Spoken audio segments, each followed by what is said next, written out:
जब कोई रास्ता ना दिख रहा हो, सब कुछ खत्म हो चुका हो और कुछ भी समझ में ना आ रहा हो, तो सिद्धि विनायक गणपति गणेश जी महाराज ही एकमात्र सहारा है। प्रिय भक्तों, आप सभी की परेशानियों का समाधान गणपति गणेश जी का एक अचूक मंत्र आज हम आपको बताने जा रहे हैं, जहां पर गणेश जी की नित्य पूजा अर्चना और मंत्र जाप या श्रवण होता है, वहां पर रिद्धि सिद्धि और सुख समृद्धि का वास होता है। ऐसे स्थान पर अमंगल कार्य, घटनाएं और दुख दरिद्र बुरी नजर से बचाव रहता है। घर में सकारात्मक ऊर्जा का वास होता है। इसलिए तो गणपति महाराज जी के भक्त अपने अपने घरों में गणेश जी की मूर्ति और तस्वीर लगाकर रखते हैं। जिस घर के मुख्य द्वार पर गणेश जी की प्रतिमा या तस्वीर होती है, उस घर में रहने वाले लोगों की दिन ब दिन उन्नति होती जाती है। अगर आप हमारे बताए गए इस अचूक मंत्र का श्रवण पूरा 108 बार नियमित रूप से करते हैं, तो आने वाली धनतेरस पर आप सब कुछ पा सकते हैं, जिसे आप मन में हमेशा विचार करते हैं। गणपति गणेश जी सभी विभिन्न बाधाओं को हरने वाले हैं, इसलिए उनको विघ्नहर्ता भी कहते हैं। रिद्धि सिद्धि गणेश जी की पत्नियां हैं। गणेश जी के मंत्र साधना और पूजा पाठ यदि विधि पूर्वक की जाए, तो उनकी पतिव्रता पत्नियां रिद्धि सिद्धि भी प्रसन्न होकर घर परिवार में सुख शांति और संतान को निर्मल विद्या बुद्धि देती हैं।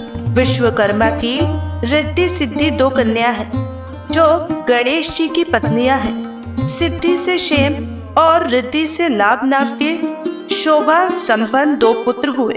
भगवान श्री गणेश जी की 2 पत्नियां रिद्धि सिद्धि व पुत्र लाभ और क्षेम बताए गए हैं, जिनको लोग परंपराओं में शुभ और लाभ भी कहा जाता है।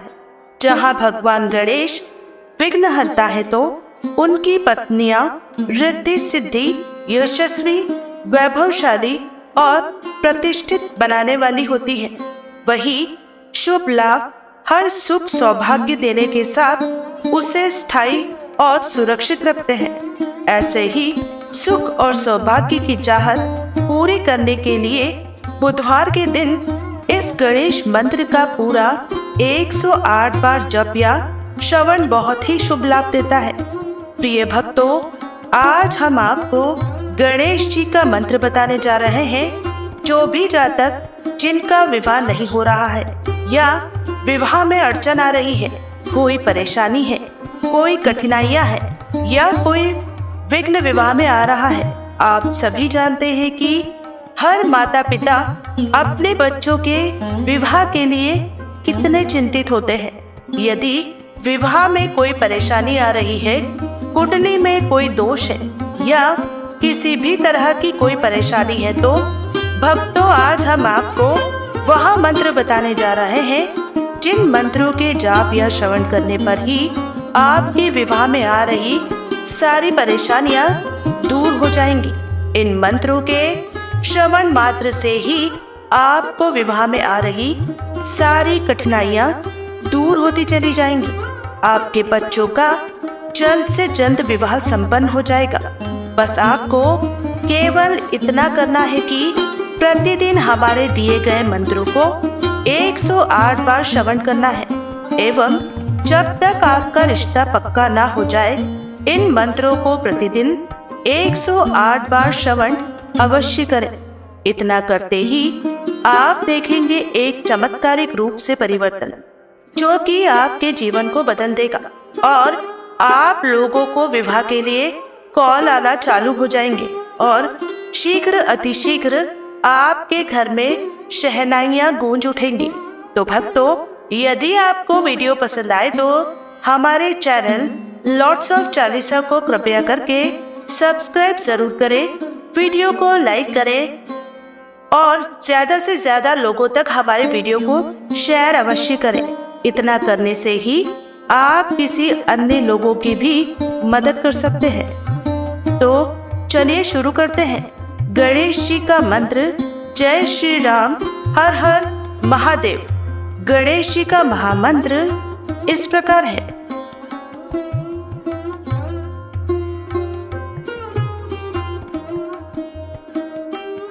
ओम श्रीं गं सौम्याय गणपतये वरद सर्वजन मे अविघ्नाय मम विवा कुरु स्वाहा।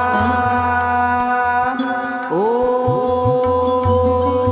श्रीं गं सौम्याय गणपतये वरद सर्वजन मे अविघ्नाय मम विवा कुरु स्वाहा।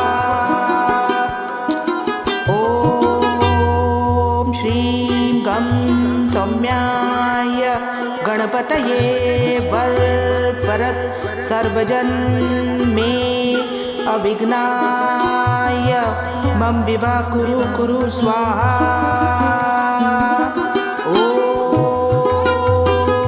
श्रीं गं सौम्याय गणपतये वरद सर्वजन मे अविघ्नाय मम विवा कुरु स्वाहा।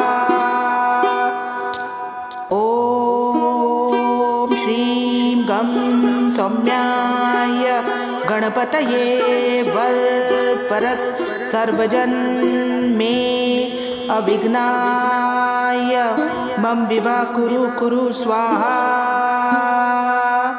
ओम श्रीं गं सौम्याय गणपतये वरद सर्वजन मे अविघ्नाय मम विवा कुरु स्वाहा।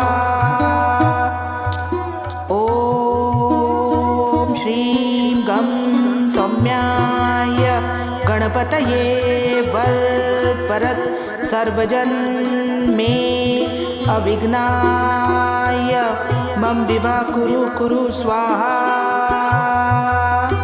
ओम श्रीं गं सौम्याय गणपतये वरद सर्वजन मे अविघ्नाय मम विवा कुरु स्वाहा।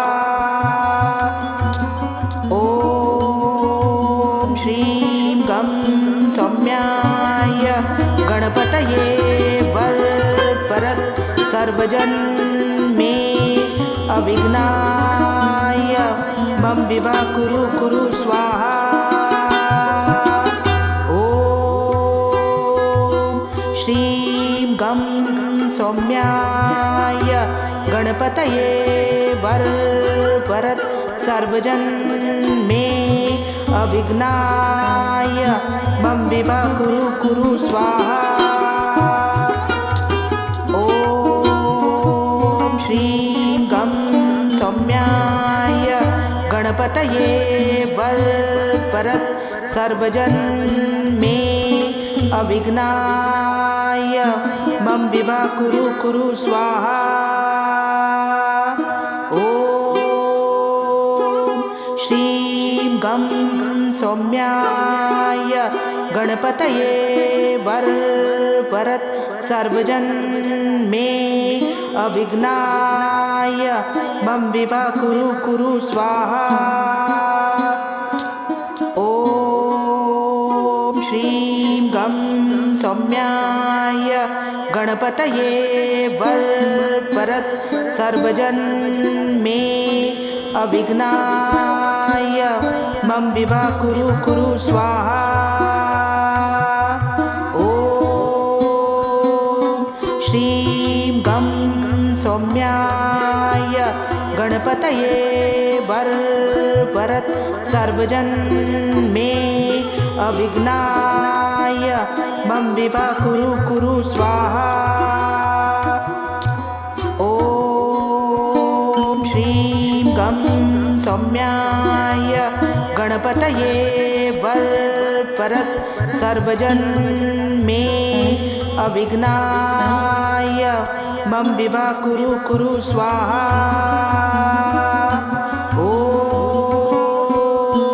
श्रीं गं सौम्याय गणपतये वरद सर्वजन मे अविघ्नाय मम विवा कुरु कुरु स्वाहा। ॐ श्रीं गं सौम्याय गणपतये वरद सर्वजन मे अविघ्नाय मम विवा कुरु कुरु स्वाहा।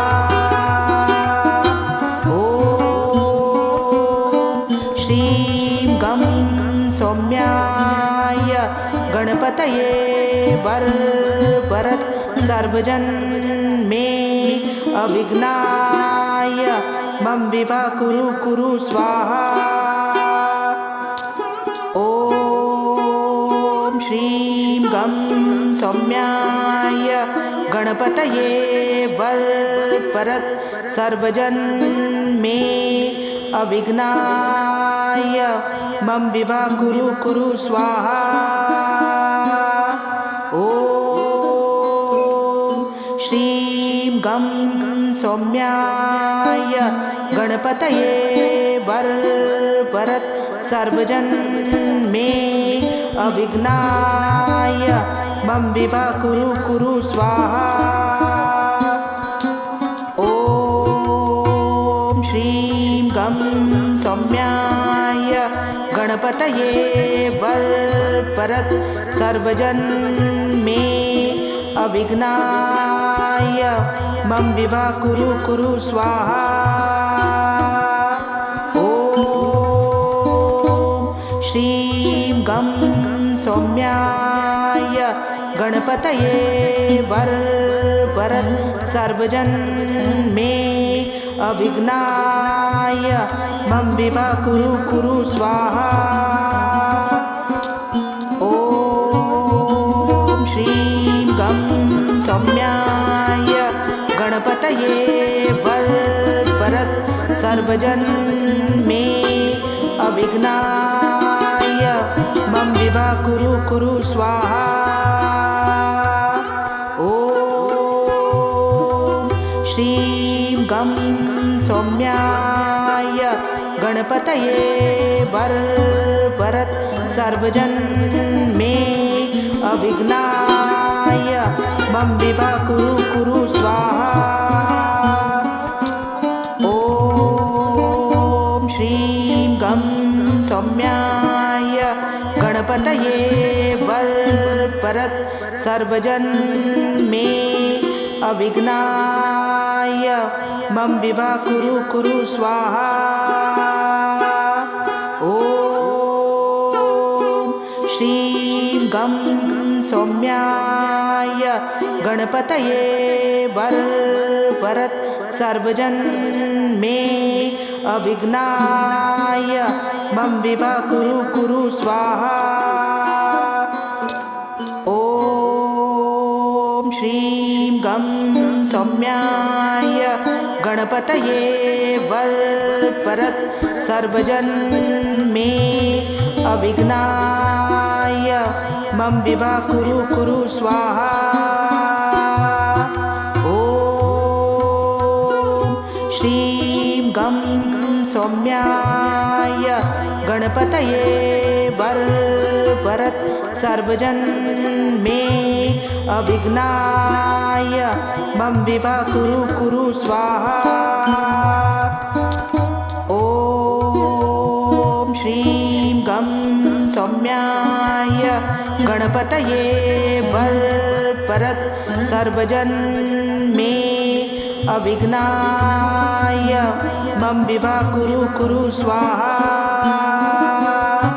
ॐ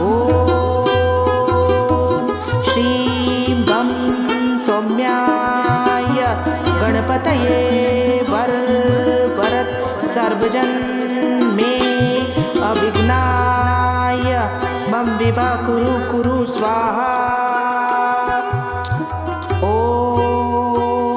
श्री श्रीं गं सौम्याय गणपतये वरद सर्वजन्मे अविघ्नाय मम विवा कुरु स्वाहा।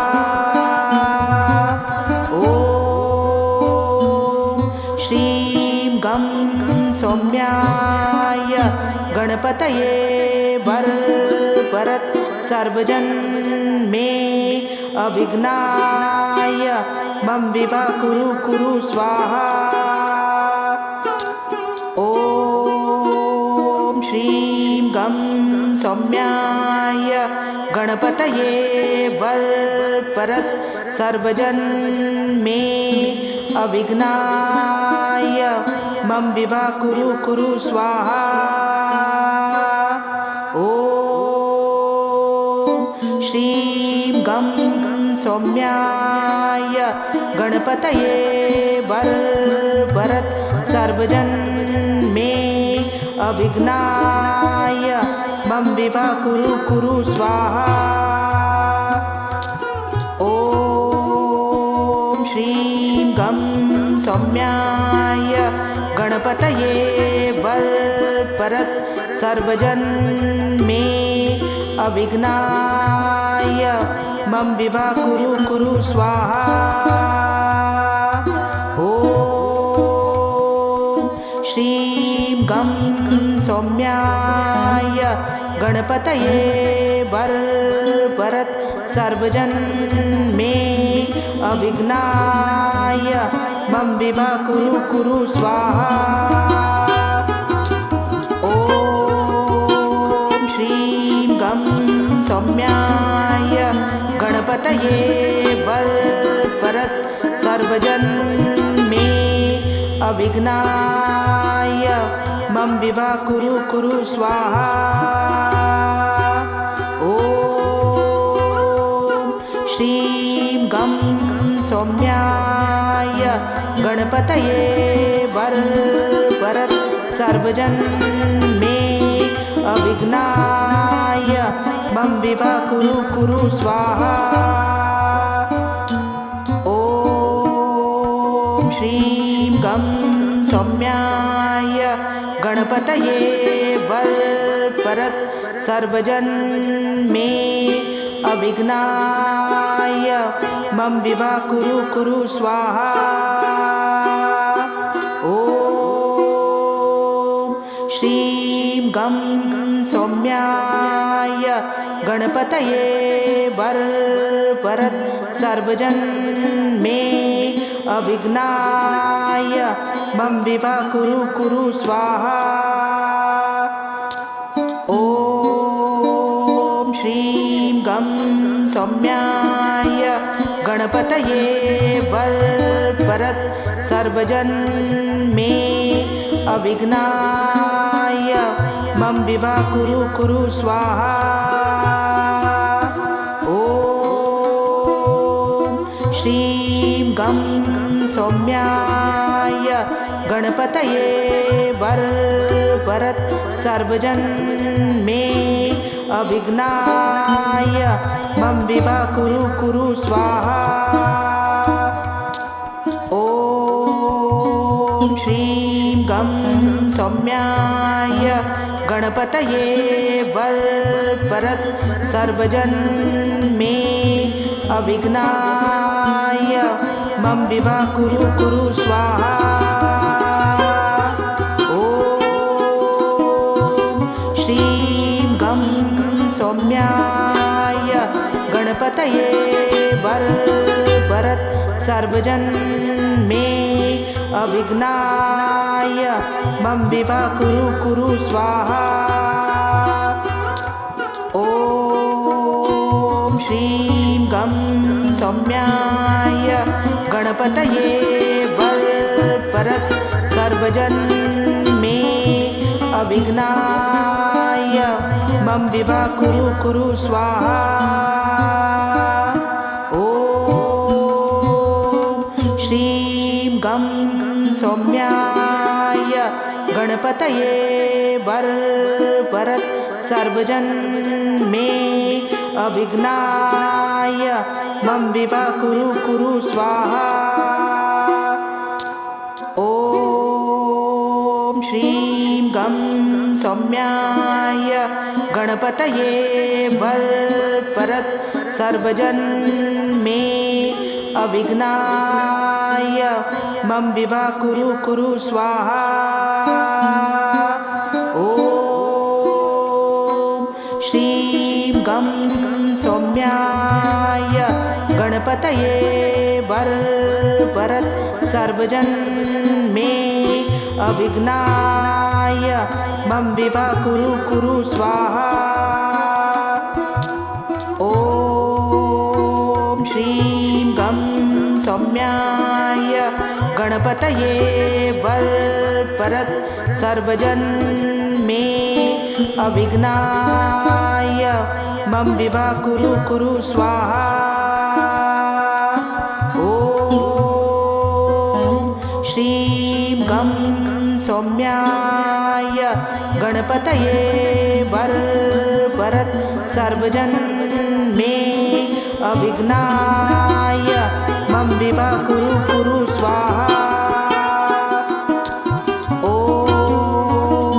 श्रीं गं सौम्याय गणपतये वरद सर्वजन्मे अविघ्नाय मम विवा कुरु कुरु स्वाहा।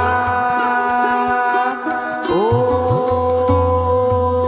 श्रीं गं सौम्याय गणपतये वरद सर्वजन्मे अविघ्नाय मम विवा कुरु कुरु स्वाहा। ॐ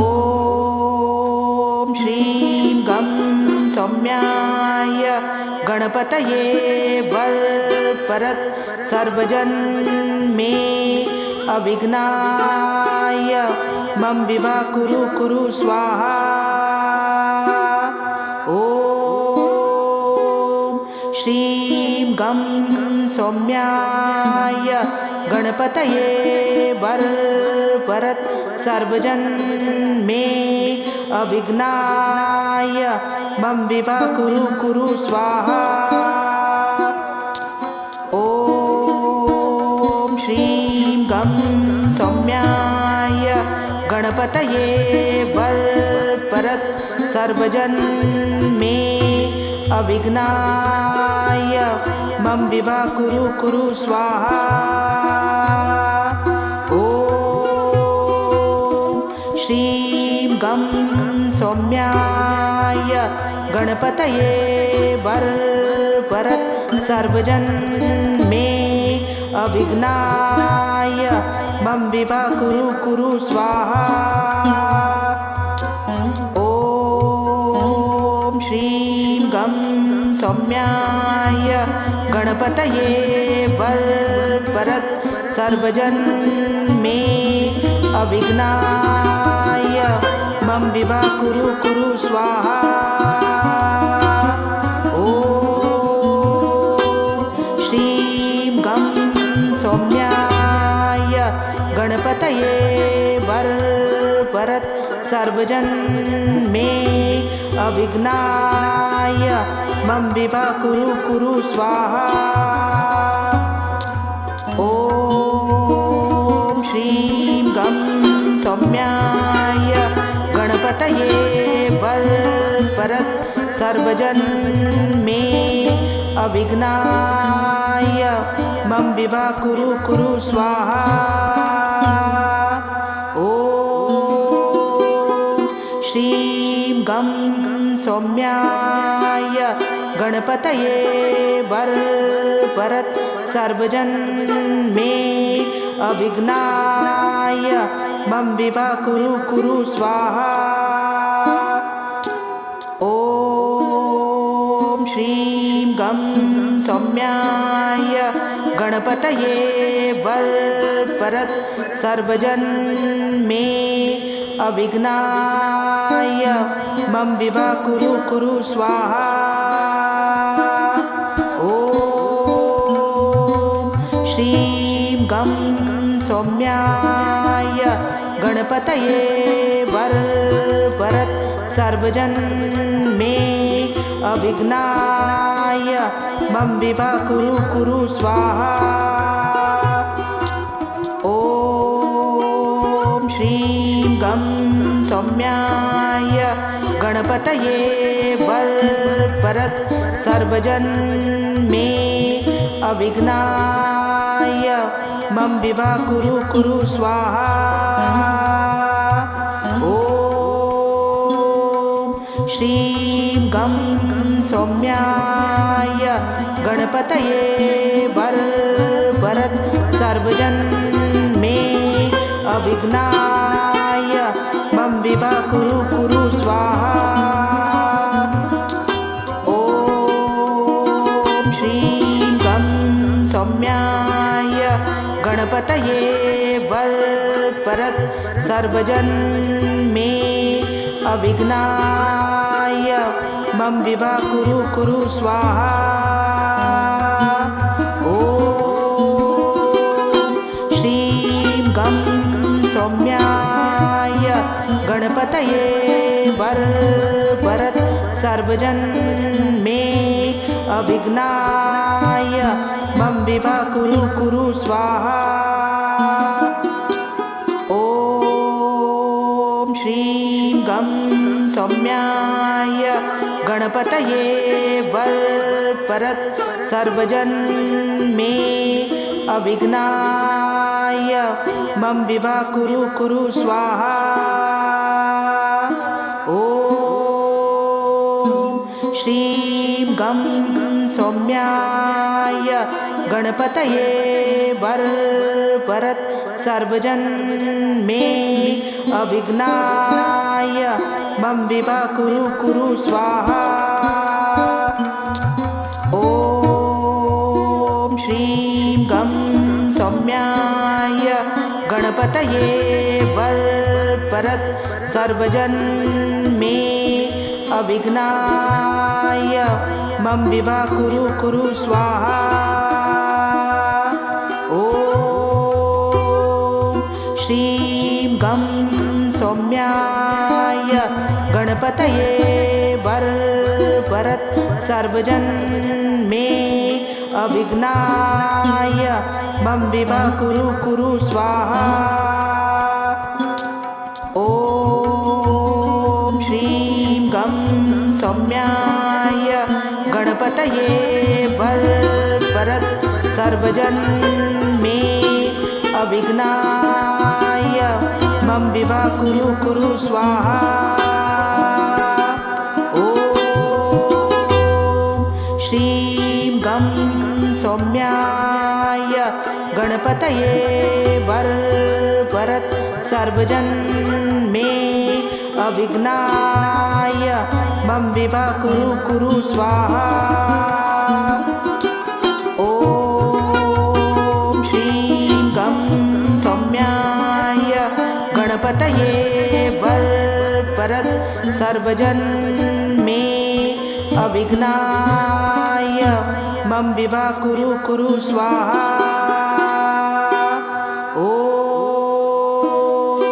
श्रीं गं सौम्याय गणपतये वरद सर्वजन मे अविघ्नाय मम विवा कुरु स्वाहा।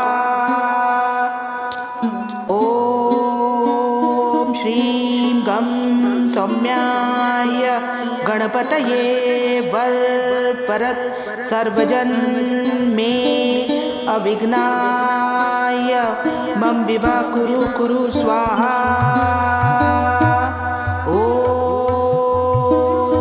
श्रीं गं सौम्याय गणपतये वरद सर्वजन मे अविघ्नाय मम विवा कुरु स्वाहा। ॐ श्रीं गं सौम्याय गणपतये वरद सर्वजन मे अविघ्नाय मम विवा कुरु स्वाहा। ॐ सौम्याय गणपतये वरद सर्वजन मे अविघ्नाय मम विवा कुरु स्वाहा। ओम श्रीं गं सौम्याय गणपतये वरद सर्वजन मे अविघ्नाय मम विवा कुरु स्वाहा। ओम श्रीं गं सौम्याय गणपतये वरद सर्वजन मे अविघ्नाय मम विवा कुरु स्वाहा। ओम श्रीं गं सौम्याय गणपतये वरद सर्वजन मे अविघ्नाय मम विवा कुरु स्वाहा। ओम श्रीं गं सौम्याय गणपतये वरद सर्वजन मे अविघ्नाय मम विवा कुरु स्वाहा। ओम श्रीं गं सौम्याय गणपतये वरद सर्वजन मे अविघ्नाय मम विवा कुरु स्वाहा। ओम श्रीं गं सौम्याय गणपतये वरद सर्वजन मे अविघ्नाय मम विवा कुरु स्वाहा। ओम श्रीं गं सौम्याय गणपतये वरद सर्वजन मे अविघ्नाय मम विवा कुरु स्वाहा। ओम श्रीं गं सौम्याय गणपतये वरद सर्वजन मे अविघ्नाय मम विवा कुरु